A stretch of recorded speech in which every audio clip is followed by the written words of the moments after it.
In 1953, Marilyn Monroe established herself as a post-war cinema icon.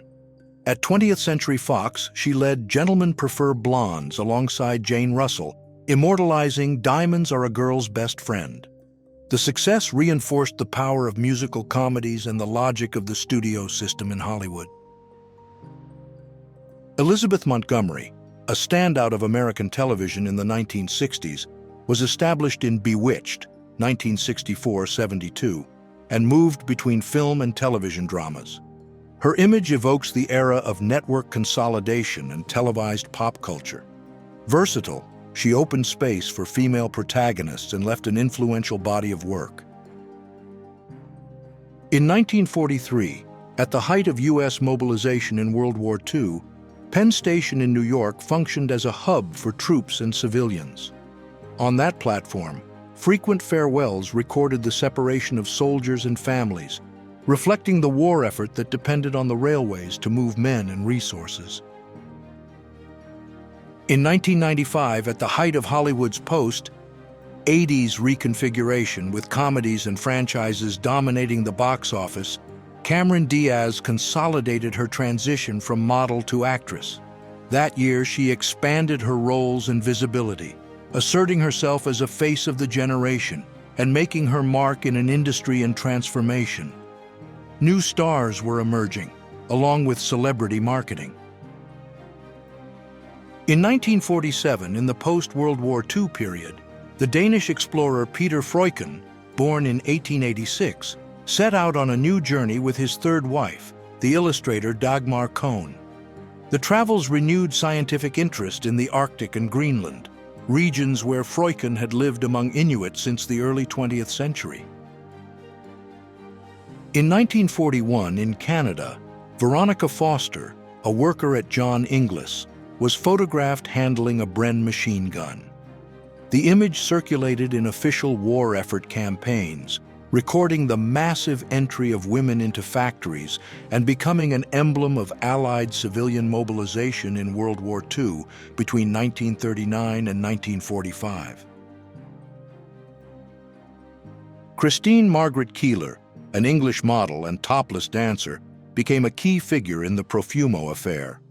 In 1961, she was involved with John Profumo, then Secretary of State for War, and also with the Soviet attaché Yevgeny Ivanov. In the midst of the Cold War, the case raised security alarms and shook the British Conservative government. On December 17, 1903, in Kitty Hawk, North Carolina, Orville and Wilbur Wright made the first controlled, powered flight of a heavier-than-air aircraft. The feat crowned years of glider tests and opened modern aviation in an era of inventions and patent disputes at the start of the 20th century.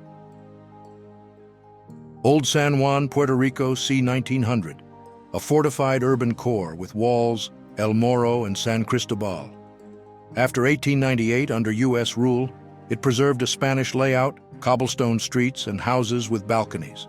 An active port in the Caribbean, it brought together Creole traditions, Catholic devotions, and commercial practices inherited from the colonial period. In 1881, the Statue of Liberty was being assembled in Paris in the Gaget, Gautier, and Sillé workshops, copper plates over an iron framework designed by Gustave Eiffel.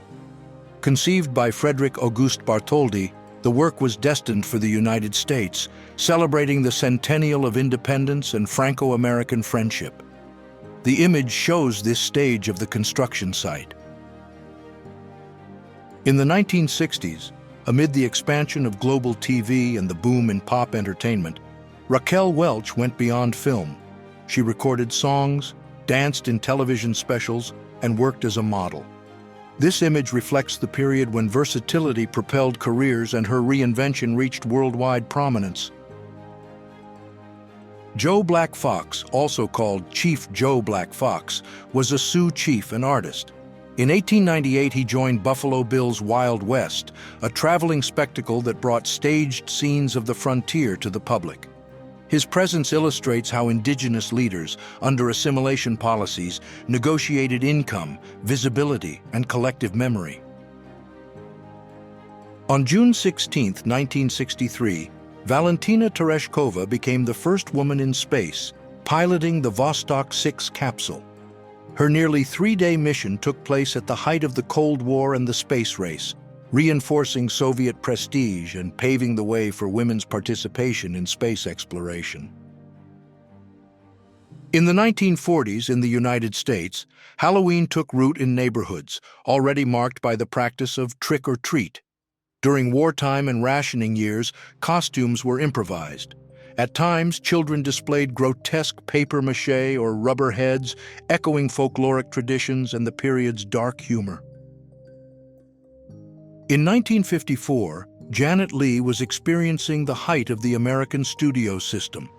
Under contract and married to Tony Curtis, she moved between epics and noir, The Black Shield of Falworth and Rogue Cop. Faced with the expansion of television, she alternated film with television anthologies, consolidating her presence in both media. Alexandra Fyodorovna, Empress of Russia, has her effigy modeled in clay around 1914 on the eve of the First World War. Wife of Nicholas II, she accumulated unpopularity for intervening at court during the Tsar's absence and for the influence of the mystic Grigory Rasputin, a harbinger of the tensions that would culminate in 1917.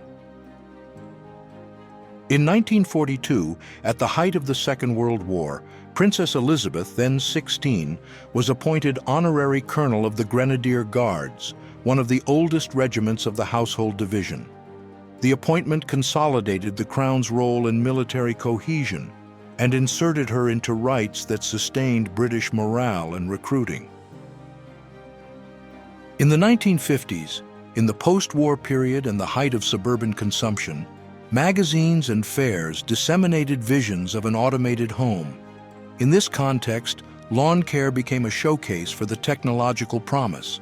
Conceptual projects appeared for autonomous lawnmowers, guided by radio or cables, anticipating home automation. Barbara Eden, an American actress, began her career in the 1950s on stage and in brief roles in film and TV.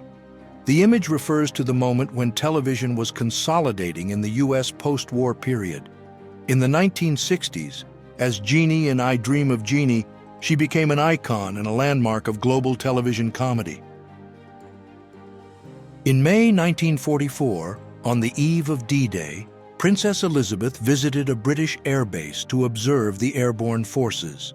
She watched parachute exercises and tactical demonstrations, a symbolic gesture of the Crown's support for the war effort during the final preparations for the Allied offensive. Queen Victoria, who reigned in the United Kingdom from 1837 to 1901, appears seated. Behind her, the Indian servants Mustafa and Chida pose in uniform, with medals. The scene highlights the Victorian imperial order and the symbolic integration of subjects of the Raj into the court after 1876, when she assumed the title Empress of India. In September 1940, at the start of the Blitz, members of the ATS, wearing dark glasses, watched the sky from an anti-aircraft battery in London. Before them, a rangefinder guided the aim of the guns. The scene records the employment of women in British air defense against Luftwaffe incursions during the Second World War. Presented at the 1956 Motorama, the Pontiac Club de Mer was a Pontiac study for a two-seater sports car. In the jet age and post-war optimism, it featured a bullet-shaped fiberglass body, an extremely low profile and continuous lines, reflecting Detroit's pursuit of speed, lightness, and experimental style. Recorded on May 6, 1937, the Hindenburg disaster, involving the German passenger airship, marked the end of the Zeppelin era. It used flammable hydrogen and crossed the Atlantic on prestige routes of Nazi Germany. When attempting to dock at Lakehurst, New Jersey, it caught fire, with a live broadcast shocking the public. The coronation of Edward VII on August 9, 1902, at Westminster Abbey, marked the post-Victorian transition and the beginning of the Edwardian era. King of the United Kingdom, the British dominions, and Emperor of India, he assumed an empire. The ceremony reaffirmed imperial cohesion and London as its center. After the Boer War, it symbolized reconciliation. Anita Ekberg, a Swedish actress and model, rose to prominence by winning Miss Sweden in 1950. She moved from Hollywood to Rome in the 1950s, joining the Cinecittà circuit. In 1960, in Fellini's La Dolce Vita, her scene in the Trevi Fountain became an emblem of celebrity culture and the European post-war boom. In 1945, Princess Elizabeth, the future Queen Elizabeth II, joined the British Auxiliary Territorial Service. Trained as a driver and mechanic, she drove ambulances in support of units in the United Kingdom. Her participation symbolized women's mobilization and the monarchy's link to the war effort. In the 1950s, London experienced peaks of smog, culminating in the Great Smog of 1952. The mixture of coal smoke from factories and fireplaces, combined with thermal inversions and poor ventilation, paralyzed the city and caused thousands of deaths, leading to the Clean Air Act of 1956 and a change in fuel use. France, 1916.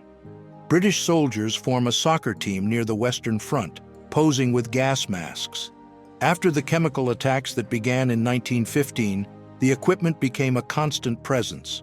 On the field, however, its use was mostly symbolic, as it limited breathing and vision. The image records Winona Ryder in 1988 during Heathers, a landmark of dark teen comedies at the end of the decade. In the post-Reagan context and MTV culture, the film satirizes school hierarchies. Ryder establishes herself as a face of the new generation by playing Veronica, a role that expanded her presence in Hollywood. The National Woman's Party, a suffragist organization, mobilized on May 21, 1922, in Washington. 2 years after the 19th Amendment secured women's suffrage, the group sought to consolidate equal rights in law and work, maintaining public pressure for reforms. We end the video. Subscribe to the channel and choose one of the videos on the screen to continue your journey into the past.